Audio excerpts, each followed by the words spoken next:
ध्रुव के पुत्र उत्कल हैं, उत्कल के पुत्र महाराज अंग, अंग के हुए बेन जो बड़े दुष्ट राजा हुए। कहते हैं कि बड़ा अनाचार अत्याचार किया। अंगराज ने संतों को बुलाकर लाया कि इसको समझाओ। संतों ने समझाने का प्रयास किया, वो माना नहीं, तो संतों ने श्राप देकर मार डाला बेन को। बेन की माँ ने शरीर को तेल में रख के रखा उसको कि सड़ने न पाए, हो सकता है जीवित हो जाए कभी या कुछ काम आ जाए। अब तो हाहाकार मच गया राजधानी में। अंग महाराज फिर गए संतों के पास, कहा महाराज बिना राजा के राजधानी सोनी है, क्या करें। तो संत लोग आए, शरीर को मंगवाया बेन के और कहते हैं जंघाओं का मंथन किया तो एक ठिगना सा काला कलूटा विद्य पैदा हुआ, जो गुह निषाद के नाम से आप जानते हैं। इस प्रजाति पैदा हुई। बाएं बाह का मंथन किया तो एक स्त्री सुंदर प्रकट हुई जिसका नाम है अर्ची, और दाहिनी बाह का मंथन किया बेन के तो एक पुरुष प्रकट हुए जिनका नाम है पृथु, जो भगवान के अवतार हैं। तो कहते बंधु पृथु और अर्ची का विवाह हुआ, पृथु महाराज राजा बने। अब जो धरती है ना, जब पापाचार, अत्याचार, अनाचार, भ्रष्टाचार, व्यभिचार बढ़ता है तो प्रकृति भी बदला लेती, हम ही आपसे लेगी ना, हमने आपने विनाश किया है। तो अब प्रजा जब अन्न बोती 1 किलो की 10 किलो मिलेगा तो सारा बीज छिपा लेती, एक पाव देती। प्रजा में त्राही त्राही मच गई। पृथु महाराज को बड़ा क्रोध आया और कहते धनुष पर बाण चढ़ाया धरती को मारने के लिए। मेरी प्रजा मर रही है और धरती माँ तो अन्न नहीं दे रही है, धरती माँ गाय का रूप बना के प्रकट होगी। बोले महाराज मेरी भूल नहीं है, आपके पूर्ववर्ती राजा ने इतना अत्याचार किया है कि मुझे बीजों को छिपा लेना पड़ा। आप मेरा दोहन करें, सारे बीजों को देने को तैयार हूं। अब प्रजा से कहिए कर्म करें, अकर्मण्य बन के रहेंगे तो कुछ नहीं होने वाला है। प्रजा को कर्म करने की सलाह दिया और धरती को इतना सजाया संवारा पृथु महाराज ने कि धरती का नाम धरती था पहले, बाद में पृथु के नाम पर धरती का नामकरण हो गया पृथ्वी। पृथ्वी पृथु के नाम से हुई ना। बोले पृथु भगवान की। पृथु महाराज ने 99 अश्वमेध यज्ञ किए और जब 100वां करने लगे बंधुओं, इंद्र को पीड़ा हुई। घोड़ा लेकर चला गया यज्ञ का घोड़ा। तो पृथु के बेटों ने सोचा कि जाएं घोड़े को ले आए। पृथु महाराज ने कहा मत जाओ। इंद्र को स्वान कहा जाता है, कुत्ता है, उसका काम है ये सोचता है हमको इंद्रासन चाहिए, क्या करूंगा इंद्रासन लेकर। अगर भगवान को प्रकट होना होगा तो 99 यज्ञ में ही प्रकट हो जाएंगे, 100वां करने की जरूरत है क्या है। इतना विश्वास जब हुआ बंधुओं, कहते हैं कि भगवान प्रकट हो गए। कहा कि वरदान बोलिए क्या चाहते हैं महाराज। तो पृथु ने वरदान मांगा कि न कामये नाथ तदप्य हम क्वचित न यत्र युग्मा शरणम बुजाशवः। हे प्रभु मुझे स्वर्ग नहीं चाहिए, मुझे वैभव नहीं चाहिए, ऐश्वर्य भी नहीं चाहिए, मुझे मोक्ष भी नहीं चाहिए। इसी कामना से तो हम आप करते हैं ना भजन पूजन। कहा मुझे कुछ नहीं चाहिए, तो कहा चाहिए क्या। कहा हे भगवान महापुरुषों की जो पावन कथा है उसको सुनने के लिए मेरे कानों में 10,000 कानों के बराबर सुनने की क्षमता दे दीजिए। 10,000 कान होने का क्या मतलब है, 10,000 कानों के बराबर सुनने की क्षमता, ताकि मैं राज्य काज भी करता रहूं, जहां कहीं कथा होती रहे सुनता भी रहूं। बोले आनंद कंद भगवान की। यह है कान का महत्व जी। यज्ञ भगवान ने कहा मैंने लोगों को 2 कान दिया है, उसका सदुपयोग कर्म ही नहीं करते, आप 10,000 कान मांग रहे हैं। तो पृथु महाराज ने कहा लोगों की बात मैं नहीं करता, हम अपनी बात कर रहे हैं। वरदान देकर चले गए। इंद्र को बड़ा पछतावा हुआ, अपनी बिटिया को लेकर आया और पृथु महाराज के बेटे के साथ विवाह कर दिया। उनके बेटे का नाम एक विद्या सिखाई पृथु के बेटे को अंतर्ध्यान होने की, तो उनके बेटे का नाम अंतर्ध्यान हुआ। पृथु के बेटे का नाम अंतर्ध्यान। अंतर्ध्यान के पुत्र हैं हविर्धान, हविर्धान के पुत्र हैं प्राचीन वह्रि महाराज, प्राचीन वह्रि। और कहते हैं कि ये बड़े धर्मात्मा, बहुत से यज्ञ किए, यज्ञ के उत्साहों से धरती को पाट दिया, हमेशा यज्ञ करते कराते रहते,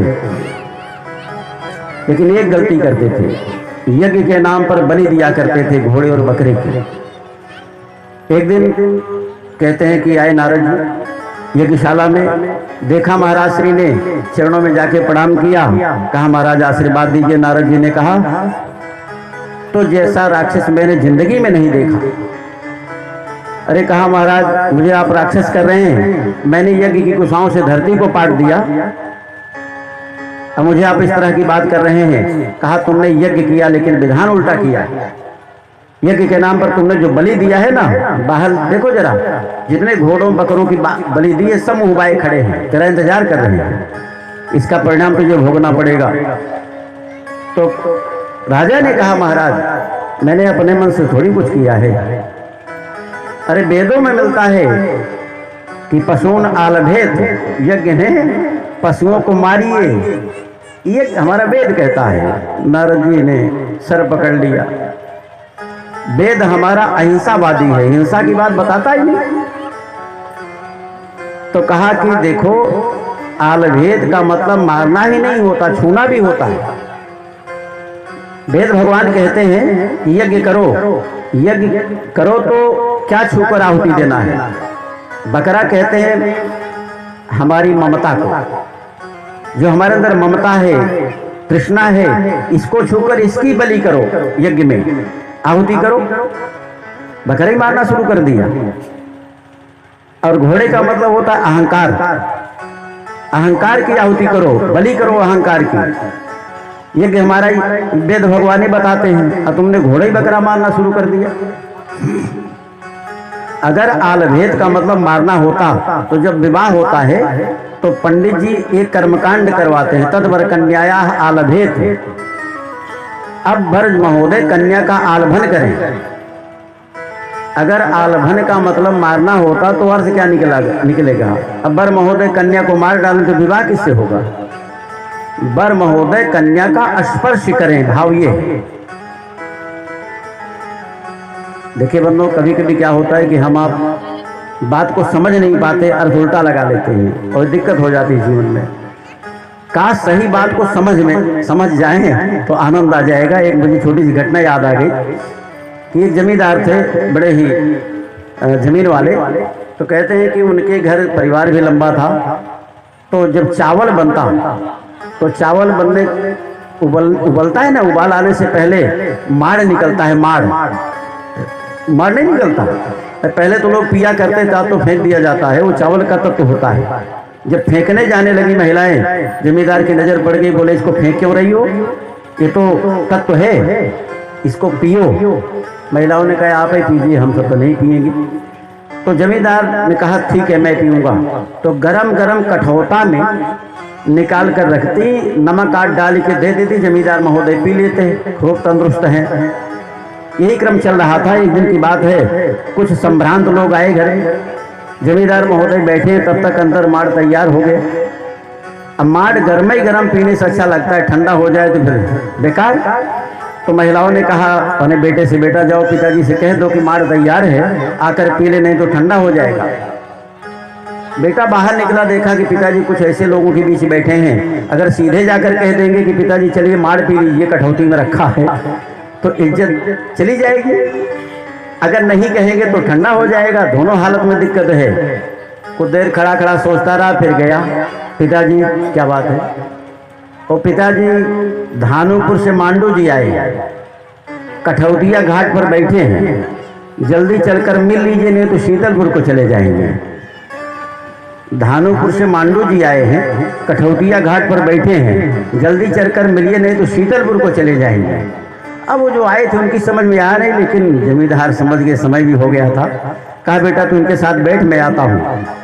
चले गए, माड़ पिया, उसके बाद आया, धन्यवाद दिया, शाबाश बेटा, ऐसा तुमने कह दिया, केवल हमें तुम समझ पाए, बाकी कोई ध्यान नहीं था। तो बात को समझने की आवश्यकता है। तुम्हारी दशा कैसी, जैसे पुरंजन की दशा है। नारद जी ने कहा जैसे पुरंजन की दशा हुई थी। कहा महाराज ये पुरंजन कौन है। तो पुरंजन की कथा बताना शुरू कर दिया। देखिए पुरंजन और अभिज्ञात दोनों मित्र हैं, दोनों मानसरोवर में रहते हैं, बड़ा आनंद का जीवन जीते हैं। पुरंजन कौन है, हम आप हैं। अभिज्ञात कौन है, बताएंगे अंत में। एक दिन पुरंजन ने कहा महाराज मित्र थोड़ा सा मैं घूमने जाना चाहता हूँ। तो अभिज्ञात ने कहा देखो भटक जाओगे, लौट नहीं पाओगे। कहा नहीं नहीं लौट आऊंगा, मुझे जाने दीजिए। अब एक ज्ञात ने कहा जाओ, लेकिन याद रखना हमें और इस स्थान को भूलना मत। कहा नहीं भूलेंगे। चला गया पुरंजन, बड़े नगरों में गया, बड़े बड़े नगरों में गया, छोटे छोटे नगरों में गया, कहीं उसको आनंद नहीं मिला। ये बड़े नगर कौन है? अरे भाई, हाथी बना, घोड़ा बना, कुत्ता बना, बड़े बड़े जो इनकी योनियां प्राप्त किया। छोटे छोटे अगर हमारे चींटी बना, मच्छर बना, कीट पतंगा बना, इन योनियों में गुजरा। अब ऐसा माया में लिपटा ना कि भूल गया अपने मित्र को, मानसरोवर को। कहते बंधु कोई नगर पसंद नहीं आया तो कहते हिमालय के दक्षिण में एक बड़ा सुंदर नगर देखा, 9 दरवाजे वाला। ये 9 दरवाजे वाला नगर कौन है? यही हमारा आपका शरीर। 2 आंख, 2 कान, 2 नाक, मुंह, उपस्थिति और इंद्र मिलाकर 9 दरवाजे। ये शरीर 9 दरवाजे वाला है ना। प्रवेश किया पुरंजन ने उस 9 दरवाजे वाले महल में। अंदर गया तो एक बड़ी सुंदरी बैठी हुई थी, दिव्य सुंदरी। पुरंजन देखते ही मोहित हो गया। कहा देवी आप कौन है? उस देवी ने कहा मुझे अपना नाम तो नहीं मालूम है, लेकिन अगर मित्र आप अपना बना लेंगे तो बहुत काम के आपकी आऊंगी। उसकी 10 सहेलियां, 5 कर्मेंद्री, 5 ज्ञानेंद्री। कौन है वो? बुद्धि। पुरंजन बुद्धि का गुलाम हो गया। अच्छा, उसी नगर में एक डंडा लिए बैठा था विसुचीन नाम का व्यक्ति। विसुचीन कहते हैं मन को। मन ने क्या काम किया? बुद्धि से विवाह कर लिया। अब आप देखिए व्यवस्था क्या बनी। जो मन कहता वो बुद्धि करती है। अब बुद्धि का गुलाम कौन है? पुरंजन। अब जो बुद्धि कहती वही पुरंजन करने लगा। सब उल्टा पुल्टा। होना क्या चाहिए था? पुरंजन जो कहता वही बुद्धि और मन को करना चाहिए था, लेकिन उल्टा पुल्टा होना शुरू हो गया। कहते बंधुओं सब उल्टा पुल्टा होना शुरू हो गया। तो नगर के बाहर एक राजा रहता था, चंडवेग। चंडवेग कहते हैं काल को। काल ने चढ़ाई कर दिया 720 गंधर्व गंधर्वियां लेकर। किस पर? पुरंजन के नगर पर। कहते बंधुओं की 720 गंधर्व गंधर्वियां कौन है? ये काले और सफेद, साल भर के दिन और रात की संख्या है 720। लेकर चढ़ाई किया, लेकिन बंधुओं पुरंजन के नगर को लूटने नहीं दिया। किसने जानते हैं? 5 फन वाला एक सांप बैठा रहता है। 5 फन वाला सांप, प्राण अपान उदान समान और ज्ञान, ये 5 फन वाला सांप, इसने नगर को लूटने नहीं दिया। अकेला लड़ता रहा उन सैनिकों से, नगर को लूटने नहीं दिया। बंधुओं तब बड़ा परेशान हुआ चंडवेग। अब क्या काम करे? तो घूमते घूमते एक स्त्री आई, बड़ी कुरूप, बड़ी कुरूप। कहा आप कौन है? कहा महाराज मैं वृद्धावस्था हूँ, बुढ़ापा हूँ। कहा क्यों परेशान हो? कहा कोई मुझसे विवाह करने को तैयार नहीं है, तो क्या करें हम? अरे उसने चंडवेग ने कहा कोई परेशान मत हो, हमारे पास 720 लोग हैं, जिससे चाहोगे उससे विवाह करवा दूंगा तुम्हारा, लेकिन तुम्हें मेरा एक काम करना पड़ेगा। बोले क्या काम करना पड़ेगा? बोले इस नगर को पहले कमजोर करो, इस नगर को खोखला बनाओ, तब हम चढ़ाई करेंगे। वृद्धा ने मान लिया और कहते हैं कि बुढ़ापा ने आक्रमण कर दिया किस पर? पुरंजन की नगरी पर। और धीरे से पता नहीं लगा और कहते बंधुओं कमजोर करना शुरू कर दिया। अब ध्यान दें, हमको आपका अपना जन्मदिन याद होगा, बच्चे का जन्मदिन याद होगा, पिता का मरण दिन याद होगा, सब याद होगा, लेकिन बुढ़ापा कब प्रवेश किया है कि किसी को याद है? इस शरीर में बुढ़ापा ने कब प्रवेश किया याद है? बड़े चुपके से आती है। हाँ, निशानियां जरूर बताती हैं। 4 नोटिसें भगवान भेजते हैं जब बुढ़ापा आता है ना, 4 नोटिसें आती हैं। पहली नोटिस कौन सी आती है? बाल सफेद होना शुरू हो जाता है। ये भगवान की तरफ से पहली नोटिस है। बालों में सफेदी आनी शुरू हुई, मतलब क्या? सावधान, होशियार, पहली नोटिस आ गई है। बहुत तेल लगाया, बहुत इसको झाड़ा, बाल को चमकाया। एक काम करो, अब चमकाना बंद करो बाल को, माला लेकर भगवान का भजन करो। पहली नोटिस